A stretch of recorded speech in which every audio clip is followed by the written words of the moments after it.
Ligue des Champions. De presse préparé par Georges Détié-Diop et Georges, le projet de suppression du poste de Premier ministre atterrit sur la table du président de l'Assemblée nationale. Eh oui, pas de temps à perdre. Macky Sall n'a d'yeux et d'oreilles que pour la révision de la Constitution et il veut que les choses aille vite. Déjà, le projet de loi a été adopté hier en Conseil des ministres. Et comme le chef de l'État est dans l'urgence, comme le souligne l'Observateur, le texte risque d'aller en procédure d'urgence. Oui, selon l'Observateur, le projet de loi portant révision de la Constitution va être envoyé à l'Assemblée nationale dans les plus brefs délais. D'ici vendredi, précise le journal Le Soleil. Hier, en Conseil des ministres, il n'a pas été question que de révision de la Constitution avec la suppression du poste de Premier ministre.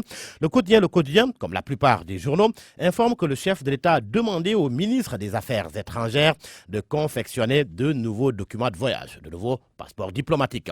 Il faut aussi une rationalisation des dépenses de l'administration. Plus clairement, souligne Les Échos, les conditions d'acquisition, d'affectation, d'utilisation et des véhicules administratifs vont être revues. Des indemnités à la place des dotations budgétaires en carburant, entretien et réparation de véhicules. Bref, l'AS indique que le président de la République a pris des mesures phares dans le sens de la réduction du train de vie de l'État. Et en plus de la lisibilité dans la gestion du patrimoine de l'État et les charges locatives ainsi que les conditions d'attribution des véhicules administratifs, des passeports diplomatiques entre autres. Conclusion, l'AS affirme que Macky resserre la vis et Les Échos, Macky serre la ceinture. Pour Sud Quotidien qui annonce un conseil interministériel pour la préparation de la campagne de commercialisation agricole avant fin avril, eh bien pour Sud, Macky acte sa fast track. Le journal Le Quotidien lui fait état des grands travaux de Macky, le chef de l'État qui doit prêter une oreille à la gendarmerie. Et pour cause, Source A nous apprend qu'elle râle du fait d'une boulimie foncière sur le périmètre du camp Leclerc, lequel continue de subir les coups boutoirs de certains affairistes. Entre empiètement et émiettement, les gendarmes voient rouge et alertent les autorités. D'autres qui alertent du fait toujours d'une boulimie foncière, ce sont les populations de Guéréo et Yen. Elles ont arboré hier des brassards rouges pour décrier ce qu'elles appellent des forfaitures inadmissibles. Ces populations de Guéréo et Yen dénoncent le bradage de leurs terres et pointent du doigt le maire Thierno Diagne et l'ancien PCR de Signa Ousmane Lo qui, selon Direct Info, dégage en touche. Une affaire qui fait polémique, c'est le contrat d'affermage de l'eau. Le marché est attribué à Suez. Du coup, la SDE rue dans les brancards et annonce un recours gracieux, ce qui fait dire en enquête qu'on s'achemine vers un mortal combat devant le ministère de l'Hydraulique. Ce n'est pas que ça. Le journal précise que l'entreprise ne s'en limitera pas. Elle compte user de tous les moyens de droit que lui offre la législation sénégalaise. Le journal Enquête qui souligne que Serigne Mbaye Thiam va donc devoir trancher le recours gracieux annoncé par l'ASDE. Et selon des experts, tout cela augure de batailles juridiques qui vont s'éterniser au détriment du contribuable. Sidi Ndiaye fait feu de tout bois dans le journal Vox Populi. Le secrétaire général de la FGTS brûle les leaders des 5 centrales syndicales. C'est le titre qui barre la une du quotidien Vox Populi. Selon lui, l'État est en train d'enrichir des responsables syndicaux au moment où les travailleurs s'appauvrissent. Les travailleurs, selon lui, tirent le diable par la queue et à force même de tirer, le diable a disparu. Les centrales, selon lui, ont fui le terrain. Leurs leaders ne s'occupent que des subventions, de voyages, de séminaires. Ces centrales s'agitent pour que l'État débloque encore de l'argent. Or, elles ont reçu en catimini, selon Sidi Ndiaye, 2 fois 300 millions de francs CFA. Cela fait donc 600 millions de francs CFA. Il n'y aura rien. Ce n'est que du sim, jeu de folion, du bluff pour qu'on leur donne de l'argent. Entretien donc à lire à la page 3 du journal Vox Populi. Et l'on termine par les sports avec la Ligue des champions. Des demi-finales de feu, déclare le journal Record, Tottenham, Ajax d'Amsterdam et Bayern, Liverpool, la Ligue des champions européenne. Barça plutôt, Babacar. Liverpool, Barça. C'est bien dit. La Ligue des champions qui est également à la une du journal Stade. Demi-finale, retour Liverpool, foudroie Porto, Tottenham sort City. Eh bien, Stade conclut que les Reds lancent un signal fort au Barça. De presse préparé par Georges Détié-Diop et Georges, le projet de suppression du poste de Premier ministre atterrit sur la table du président de l'Assemblée nationale. Eh oui, pas de temps à perdre. Macky Sall n'a d'yeux et d'oreilles que pour la révision de la Constitution et il veut que les choses aille vite. Déjà, le projet de loi a été adopté hier en Conseil des ministres.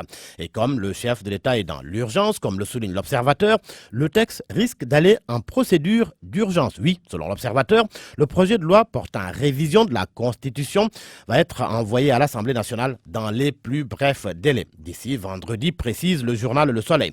Hier, en Conseil des ministres, il n'a pas été question que de révision de la Constitution avec la suppression du poste de Premier ministre. Le quotidien, comme la plupart des journaux, informe que le chef de l'État a demandé au ministre des Affaires étrangères de confectionner de nouveaux documents de voyage, de nouveaux passeports diplomatiques.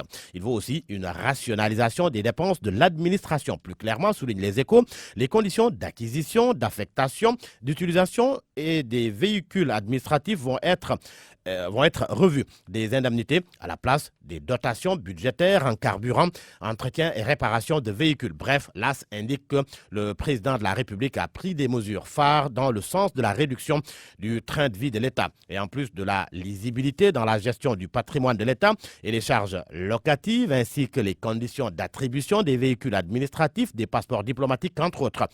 Conclusion, l'AS affirme que Macky resserre la vis et les Échos, Macky serre la ceinture. Pour Sud Quotidien qui annonce un conseil interministériel pour la préparation de la campagne de commercialisation agricole avant fin avril, eh bien pour Sud, Macky acte sa fast track. Le journal Le Quotidien lui fait état des grands travaux de Macky, le chef d'État qui doit prêter une oreille à la gendarmerie. Et pour cause, Source A nous apprend qu'elle râle du fait d'une boulimie foncière sur le périmètre du camp Leclerc, lequel continue de subir les coups boutoirs de certains affairistes. Entre empiètement et émiettement, les gendarmes voient rouge et alertent les autorités. D'autres qui alertent du fait toujours d'une boulimie foncière, ce sont les populations de Guéréo et Yen. Elles ont arboré hier des brassards rouges pour décrier ce qu'elles appellent des forfaitures inadmissibles. Ces populations de Guéréo et Yen dénoncent le bradage de leurs terres et pointent du doigt le maire Thierno Diagne et l'ancien PCR de Signa Ousmane Lo qui, selon Direct Info, dégage en touche. Une affaire qui fait polémique, c'est le contrat d'affermage de l'eau. Le marché est attribué à Suez. Du coup, la SDE rue dans les brancards et annonce un recours gracieux, ce qui fait dire en enquête qu'on s'achemine vers un mortal combat devant le ministère de l'Hydraulique. Ce n'est pas que ça. Le journal précise que l'entreprise ne s'en limitera pas. Elle compte user de tous les moyens de droit que lui offre la législation sénégalaise. Le journal Enquête qui souligne que Serigne Mbaye Thiam va donc devoir trancher le recours gracieux annoncé par l'ASDE. Et selon des experts, tout cela augure de batailles juridiques qui vont s'éterniser au détriment du contribuable. Sidi Ndiaye fait feu de tout bois dans le journal Vox Populi. Le secrétaire général de la FGTS brûle les leaders des 5 centrales syndicales. C'est le titre qui barre la une du quotidien Vox Populi. Selon lui, l'État est en train d'enrichir des responsables syndicaux au moment où les travailleurs s'appauvrissent. Les travailleurs, selon lui, tirent le diable par la queue et à force même de tirer, le diable a disparu. Les centrales, selon lui, ont fui le terrain. Leurs leaders ne s'occupent que des subventions, de voyages, de séminaires. Ces centrales s'agitent pour que l'État débloque encore de l'argent. Or, elles ont reçu en catimini, selon Sidi Ndiaye, 2 fois 300 millions de francs CFA. Cela fait donc 600 millions de francs CFA. Il n'y aura rien.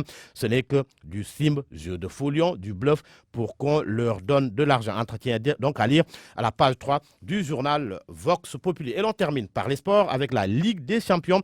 Des demi-finales de feu, déclare le journal Record. Tottenham, Ajax d'Amsterdam et Bayern, Liverpool, la Ligue des champions européenne. Barça plutôt, Babacar. Liverpool, Barça. C'est bien dit. La Ligue des champions qui est également à la une du journal Stade. Demi-finale, retour Liverpool, foudroie Porto, Tottenham sort City. Eh bien, Stade conclut que les Reds lancent un signal fort au Barça.